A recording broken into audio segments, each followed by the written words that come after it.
The next talk will be by Angelique Askander on the title Origin of Planetary Wrinkle Ridges based on the study of terrestrial analogs. All right, thank you, Dr. Mirsky. Today when I talk to you about the terrestrial wrinkle ridges, there'll be four main points I'm going to be trying to make. First, I'm going to talk about the objective of the article. Then I'm going to talk about some methods they used, the results, and then my own personal evaluation of the article. All right. The first thing we're going to talk about is the wrinkle ridges, and then we'll go into some detail about gradient as well, because those are both two main features on the moon that they describe in order to come to their conclusions in the article. All right. Two of the methods they use, or one of the main methods, they use comparative analysis. They use the moon and they compare it to other planets in the solar system, other terrestrial planets such as Mercury, Venus, and Mars. They compare the features on there to those features on the moon and they draw their conclusions. So thus they use the Earth versus the moon. With that, there's a lot of features on the Earth that they can be found on the moon. However, the only problem with that is on the moon, there's not as much activity as there is on Earth, because Earth has things like tectonics, oceans, and so on and so forth. And this becomes a small problem because most of the processes on the moon tend to be a little more regional, as in a much wider scale than they are on Earth. Whereas on Earth, they're usually smaller scale. First, talk about wrinkle ridges. They usually occur on basaltic plains that are usually full of high tectonic activity. You have these right here.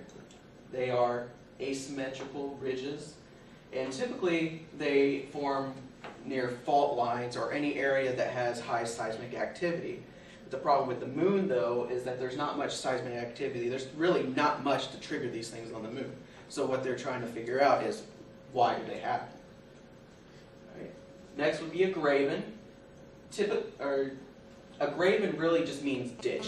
You have, like on the Earth, you have two areas of faults, and the area in the middle sinks in.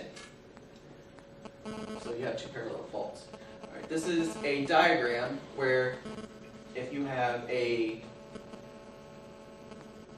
let's say you have like the mantle underneath, what it does is it causes this disturbances, and you can cause faulting in areas like this, and then you can end up with grabens in this area.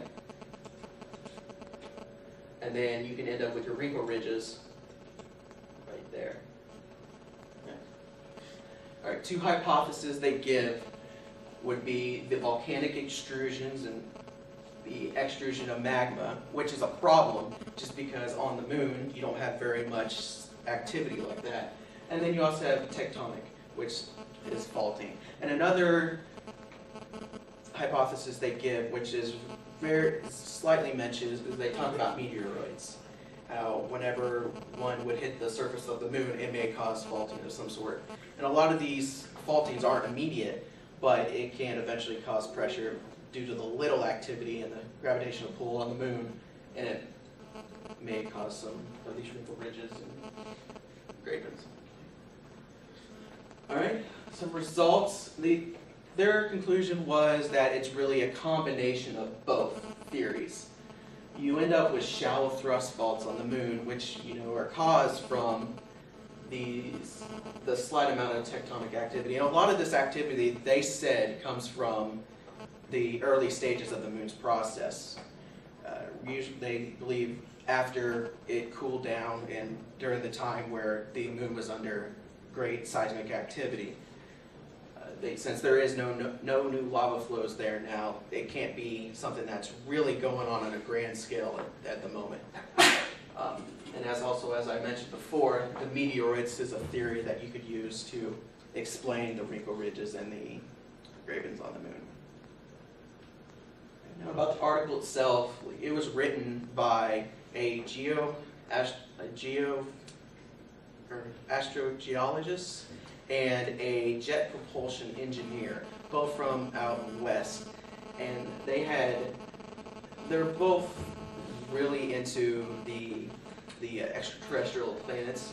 I actually read another article about these two people just to get a little bit of background information about them, and they've done not only studies on the moon, but a little bit on obviously they haven't gone to Mercury, but they did some research on Mercury, or about Mercury and Mars as well.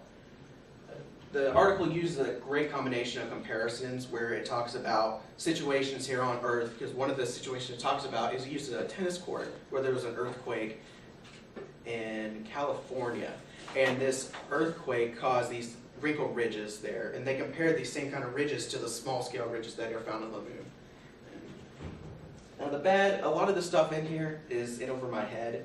I absolutely love astronomy and geology are my two favorite things, so this article is really good for me. However, some of the things in there are really part of my weak points, so I don't know much about faulting, and that was really my downfall in the article.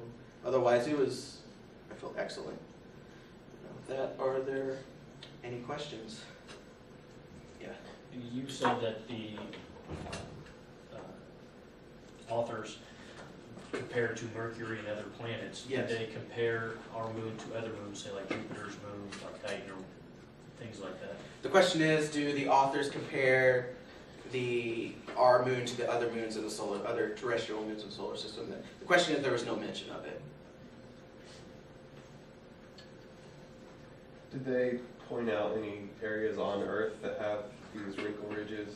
The question is, are there any areas on Earth that they pointed out that have these wrinkle ridges? And the answer is yes. There's many places on Earth that were mentioned.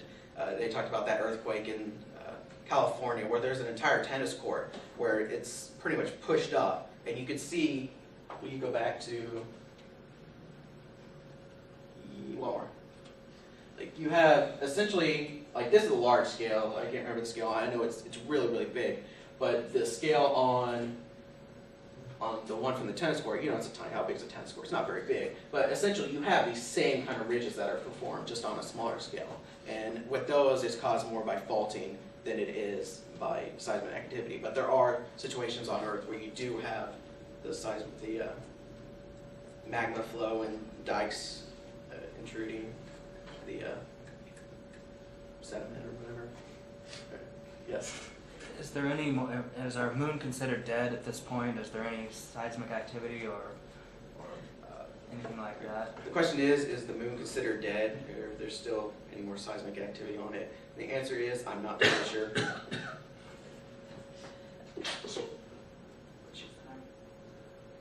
Okay, thank you. Hold on.